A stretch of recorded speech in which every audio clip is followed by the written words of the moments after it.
So today they were pounding on my back as usual. They did something that they've done off and on for the past couple of years, where they hit me like right here, and it feels like it causes a muscle cramp. And I've never had a muscle cramp like anywhere on the front of my body like that. I don't usually get muscle cramps, but they cause like either like the side abs or the ab right here, like right here. It feels like it contracts immediately, and it's like one of the most painful attacks that they do. It's very painful. I just sat there and I was like, oh, almost brought me to tears. It was so painful, and I literally had to like just sit there for a moment and just breathe. And then they like attacked me with like this nauseous feeling that they can do very well. They're starting this thing up again. They do this thing off and on. They started this thing, I guess, I was in Whitney, I think. They started this when I was in Whitney, where every time I take a bite, they shock my mouth, like here and or here. And sometimes they do that anyway, and I can feel like them burning, like, you know, I even have video of it where it's like I have sores here, not cold sores. I've never had a cold sore in my life.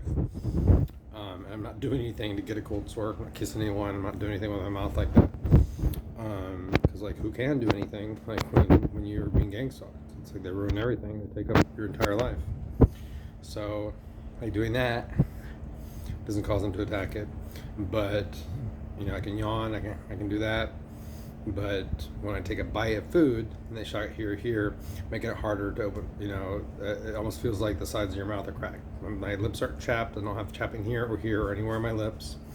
And I can do this, and I took a bite like this, and it blocked it, and I can feel them trying to hit me like around here. Sometimes when I block an area or cover an area, they hit it around there, and I don't know if that's them trying to still get to the point, or if that's them just saying like, hey, we're still attacking you, and we blocked it, but we're gonna, I don't know. They do so many things that don't make sense that a human being would do. They're so awful.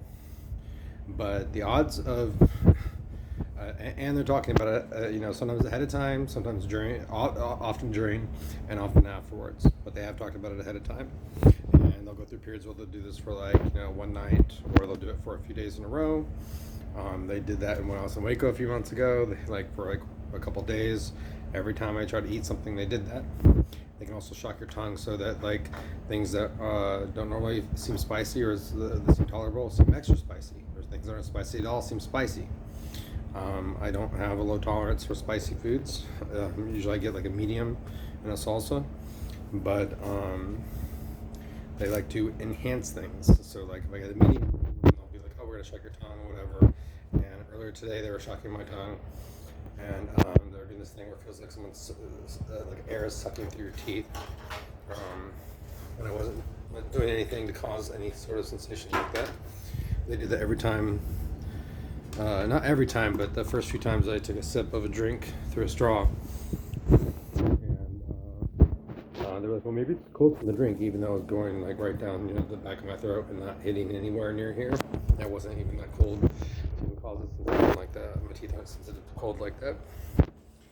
And they're saying, not like, unlike your mom. But the odds of having schizophrenic voices that predict ahead of time and also observe during and then laugh about it afterwards, every time you open your mouth to take a bite of food, and then when you open your mouth wider, it doesn't cause shocking. It only happens when you're eating food.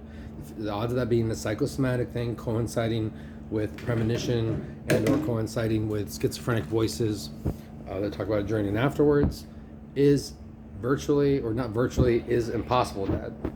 So this is one of the thousands of things that they do that they get away with, and because you've allowed them to continue torturing me for an additional 3.5 years past the time when I was told you that you were making the biggest mistake of your entire life, they've spent that time going through an onslaught and slew of so many different types of attacks that they would have never taken me through, along with the suicide pushes. I would have never gone through that had you done something 3 years ago or 3.5 years ago.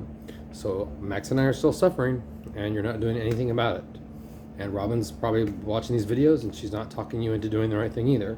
And she doesn't believe me. You know, they mock me all the time that she said, when I was living with her at Whitney, and she said in a very nasty way, she's like, nobody believes you. I'm like, yeah, no one does believe me. I feel like I follow my friends, former family, formerly respected former colleagues, all traders. So thanks for that.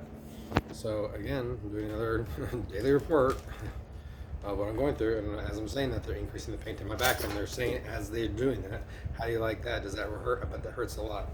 And I can do that, and I can feel pain on my hand and on my forearm. Now I don't feel them on my hand or my forearm, and now I feel it more on my back again, where it was reduced on my hand and forearm are partially blocking that. So again, that's caused by an electrolaser, which the SWAT team technically normally handles. And lo and behold, I have a text message from way back when from a SWAT team officer from APD saying, I will do what I want when I want. And you're doing nothing, Dad.